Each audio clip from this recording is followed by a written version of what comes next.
I call this the random prediction. Such a great trick. You're going to need a deck of cards, you're going to need a piece of paper, you're going to need a pen, and you're going to need an audience of at least one person. It's a great trick. What you do is you tell that person, we need to come up with a 2-digit number. It's going to be our prediction. We're going to make this prediction together. We're going to do a little magic together. So think of any digit between 1 and 9. Now, let's say they come up with a 7, okay? They come up with a 7, and then I'm going to pick one. I'll pick 5 because we're doing this together, right? So I picked 5, you picked 7, so we're going to make that be our random prediction. It'll make sense someday. We're going to put this away, and we're going to do a little bit of magic now. So we got a deck of cards here, but we're going to mix it up. In fact, we're doing this together. Remember, you take half those cards, and I want you to get them all shuffled. And they'll do that. So you shuffle yours, I'll shuffle mine. And they can do that all they want. They can get these all mixed up however they want to. It doesn't matter. Let them go to town. They could literally drop them on the floor if they wanted to. I don't recommend it, but that could actually happen. Okay, so then you can say, okay, get all your shuffled cards together. And what I want you to do is we're just going to take a card out of the packet, and that will be our starter card. And we can look at it. It's okay. We're going to put all the cards back together. This is what we're calling our starter card. You chose a 2, so we're going to start with a number 2. We're going to play a little math game here. We're going to take the deck that we shuffled together, and we're going to let the cards dictate how this prediction plays out. I'll show you what I mean. Since you chose a 2, we're going to do this. We're going to count down 2 cards. We're going to go 1, 2. Now we've come up with another number. This is a 9. So we're going to move that many cards. Watch. 1, 2, 3, 4, 5, 6, 7, 8, and then 9. Now we got a face card.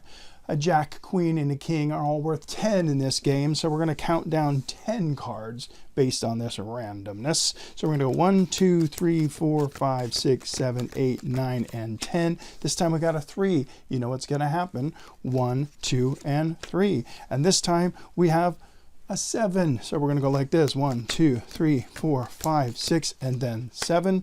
Again, we got another 10. So we go 1, 2, 3, 4, 5, 6, 7, 8, 9, and 10. A 7 makes us go 1, 2, 3, 4, 5, 6, and 7. And now out of cards, there's only 3 left, so we're going to stop right there. Okay, so recap. We took a deck of cards. We each shuffled each half. You chose a random card out of your half. That's the card we started with. We put all the cards back together. We let the randomized shuffled cards dictate which cards we end up with here until we ran out of cards. And now we have this string of cards that all have a value. I think we should add them up. I've got a calculator, even though that shouldn't be hard math. Let's try it this way. Let's go 2 plus 9 plus 10, kings are 10, plus 3 plus 7 plus 10 plus 7 plus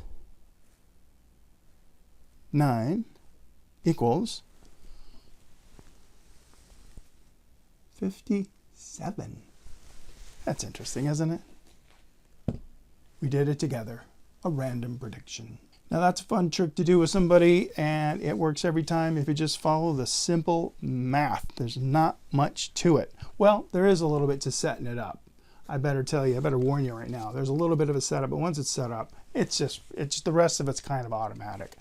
And here's the setup. First thing you need to do is take that 9 of spades out of the deck. The 9 of spades is a special card.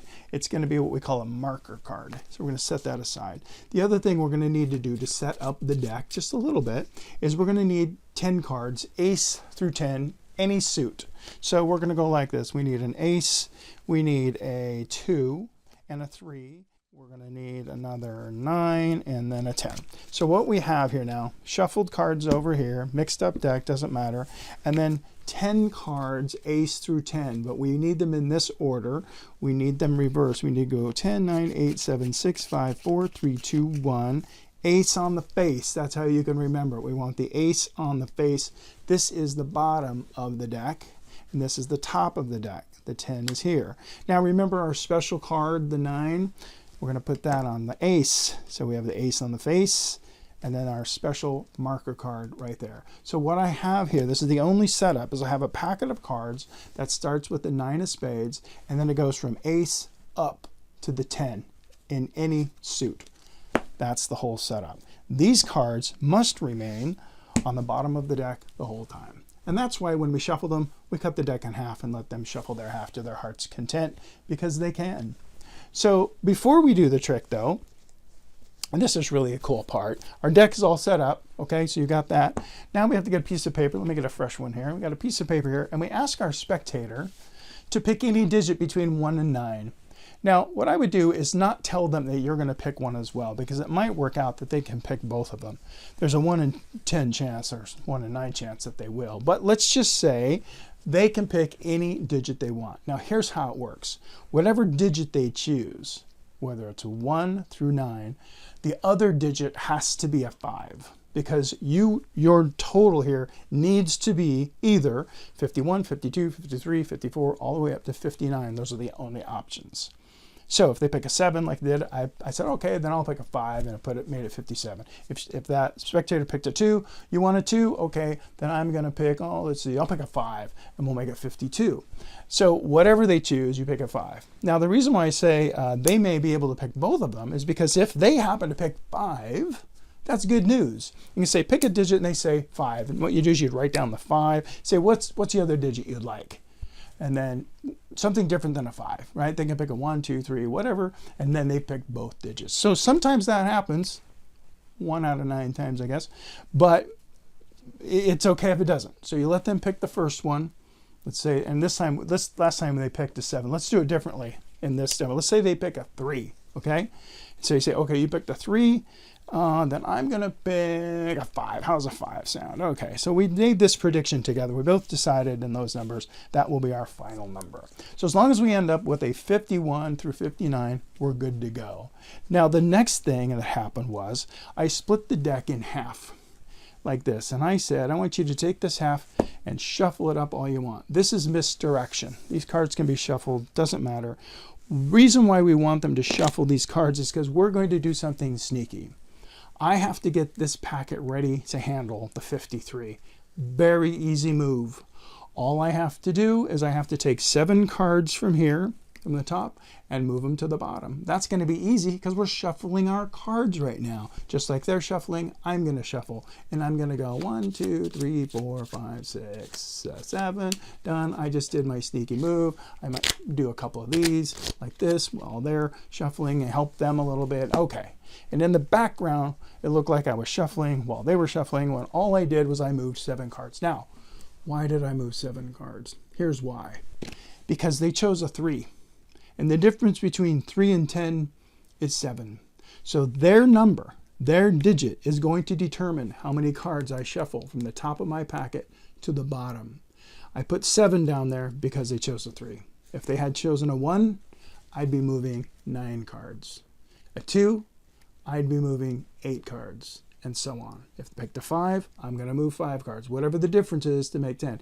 If that was a 9, I'd only have to move 1 card from the top to the bottom, and I'd have to be doing a lot of this kind of stuff, and maybe a couple of false cuts maybe in the background, so it looks like I'm making some move. It doesn't really matter. They won't notice because they're going to be busy shuffling their cards, okay? In this case, it was 3, so I moved 7. Okay, that's probably the hardest part of the whole trick. Once it's set up, you just got to remember how to subtract from 10. Hello. Okay, so anyway, we did that. Now we really are set up. This is absolutely automatic from this point on. Because they chose a 3, I moved 7. Because we have our little stack above that 7 now, it's going to automatically work. I don't know why. Don't ask me. It just does. It's one of those math things that I don't even want to know how it works. I just know that it works. Okay, so we've gotten to this point. They've been shuffling cards all this time. And then you go, now, even more random, just take any one. It doesn't matter what it is, and it doesn't. So they're going to take one out, and it doesn't matter. We can see it. And while you see that, we take these cards. This is important. Take their half, that's all shuffled, put it on the top of the deck. Boom, because you don't want to mess up what you did with the bottom of the deck. Okay, so here we are now ready to go. I've got 7 cards I moved to the bottom, followed by a 9 of spades, followed by the ace through 10 coming up from the bottom of the deck. And that's actually going to help our math automatically. If you just do it this way now, it will work. Watch. So they chose a 7. It's very important that when you count down this number of cards, that you put the final card on the pile. Here's what I mean. So if this is a 7, the 7th card needs to go in the list. So we're going to go 1, 2, 3, 4, 5, 6, 7. Okay, I got another 7 by chance. But what happens is I don't want to go 7 and then put one here. I want the 7th card or the final card to go here. I got another 7, so we're going to do it again. We're going to go 1, 2, 3, 4, 5, 6, and 7. Okay, so you want to land on the card on the pile. So now we got a 10, right? Jack, Queen, King are 10s. So we go like this. 1, 2, 3, 4, 5, 6, 7, 8, 9, and 10. Got another 10 because a Queen is a face card. 1, 2, 3, 4, 5, 6, 7, 8, 9, and 10. Look at that. I got a 10. 1, 2, 3, 4, 5, 6, 7, 8, 9, and 10. And now I got a 9 of spades and we're done. Now, the reason why we're done is because we got to the 9 of spades. Remember that 9 of spades? That 9 of spades was the marker card. As soon as the 9 of spades is your last card, you just stop. Okay?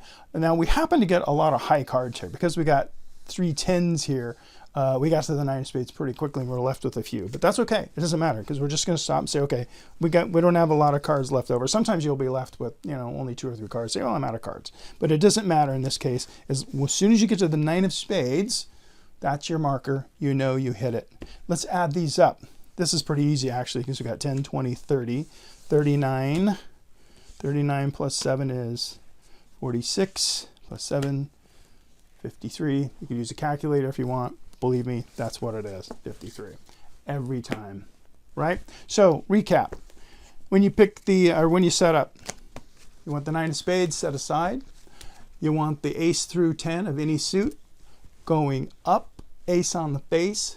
Put the 9 of spades in front of that, on the bottom of that, I should say, really. Going up to the 10, and you're set.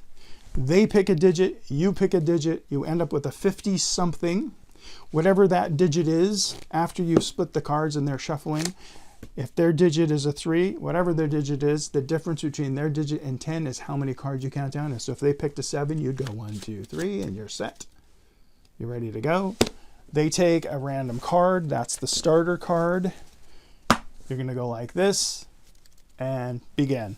Now, by the way, if you get a 1, like we just did, you don't want to go 1 and then put the card over here. Remember, it's the card that you count needs to land on there. You'd go 1, and then you'd go 10. 1, 2, 3, 4, 5, 6, 7, 8, 9, 10. The final card needs to go over there. So just watch out for the ace, because if you get an ace, you just go right to the list, and that's where it goes.